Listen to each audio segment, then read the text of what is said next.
beginning of the episode, I quoted Her late Majesty Queen Victoria on the subject of success and failure. Partly because it's appropriate for a show like this, of course, but also because the BBC has asked us to join their drive for greater added value for the licence fee payer. So I'll be trying to throw in lots of extra quotes and facts as we go along. And I'm going to finish tonight's show by reading Paradise Lost, the great epic verse from the 17th century poet John Milton.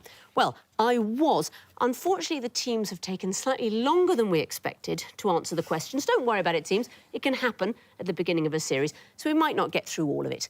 But let's start and see how we get on. Paradise Lost by John Milton. Of man's first disobedience and the fruit of that forbidden tree whose mortal taste brought death into the world and all our woe with loss of Eden, till one greater man that restore us and regain the blissful seat. Sing, there it is, that's the active verb. You see, Milton can take his time to get to that. Doesn't normally take him a whole week, but there we are. Sing, heavenly muse, that on the secret top of Oreb or of Sinai didst inspire that shepherd who first taught the chosen seed. In the beginning, how the heavens and earth rose out of chaos, or if Sion hill delight thee more, and Siloa's brook that flowed fast by the oracle of God. So I thence invoke thy aid to my adventurous song, that with no middle flight intends to soar above the Aeonian mount while it pursues things unattempted yet in prose or rhyme. And chiefly thou, O spirit, that dost prefer before all temples the upright heart and pure, instruct me, for thou knowest thou from the first wast present, and with mighty wings outspread, dove-like satst brooding on the vast abyss and madest it pregnant. What in me is dark, illumine, what is low, raise and support, that to the height of this great argument I may assert eternal providence and justify the ways of God to men. Say first, for heaven hides nothing from thy view, nor the deep tract of hell.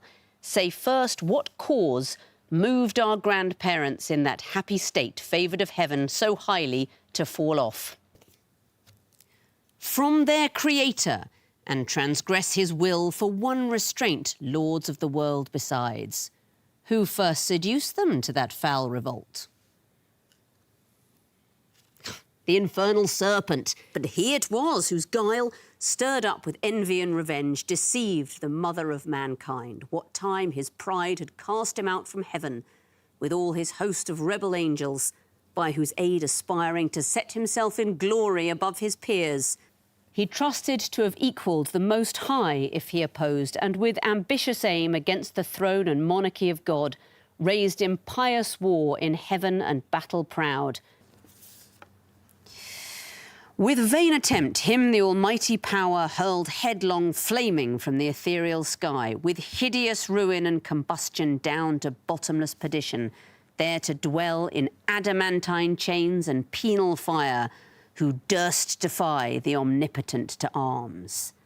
9 times the space that measures day and night, to mortal men he with his horrid crew lay vanquished, rolling in the fiery gulf, confounded though immortal, but his doom reserved him to more wrath, for now the thought both of lost happiness and lasting pain torments him, and round he throws his baleful eyes that witnessed huge affliction and dismay, mixed with obdurate pride and steadfast hate, at once as far as angels ken he views the dismal situation, vast and wild, a dungeon horrible on all sides round, as one great furnace flamed, yet from those flames no light, but rather darkness visible, served only to discover sights of woe, regions of sorrow, doleful shades where peace and rest can never dwell, hope never comes.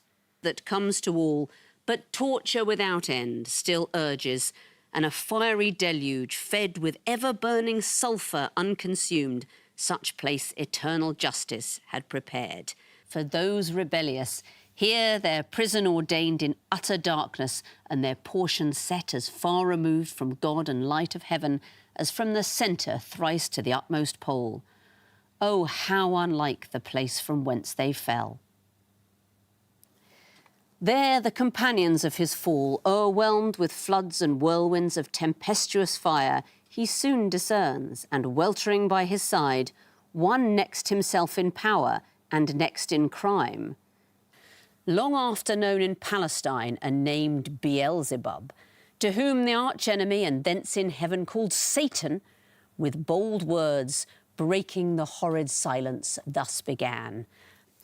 If thou beest he, but oh, how fallen, how changed from him who in the happy realms of light, clothed with transcendent brightness, didst outshine myriads though bright, if he who mutual league, united thoughts and counsels, equal hope and hazard in the glorious enterprise joined with me once, now misery hath joined in equal ruin. Into what pit thou seest from what height fallen, so much the stronger proved he with his thunder. Until then, who knew the force of those dire arms? Yet not for those, nor what the potent victor in his rage can else inflict, do I repent or change, though changed in outward lustre. That fixed mind and high disdain from sense of injured merit, that with the mightiest raised me to contend, and to the fierce contention brought along innumerable force of spirits armed that durst dislike his reign and me preferring, his utmost power with adverse power opposed, in dubious battle on the plains of heaven, and shook his throne. What though the field be lost, all is not lost. The unconquerable will and study of revenge, immortal hate, and courage never to submit or yield, and what is else not to be overcome.